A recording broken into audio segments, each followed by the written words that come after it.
Hello everyone, welcome to our YouTube channel. So in this video, I'm gonna tell you how to find archive projects on Asana. So this is very simple, just follow these steps.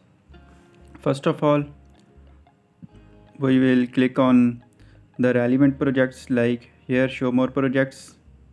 So you can see duplicate section projects and all projects are available here.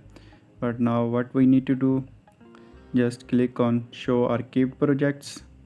So simply click here. So you can see we have one archived projects. There is delete option and three dot option available here. Now you can open this project.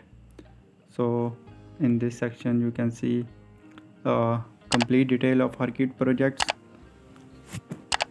So this is the way you can completely find the archived projects. You can also unarchived, and now this project has been unarchived.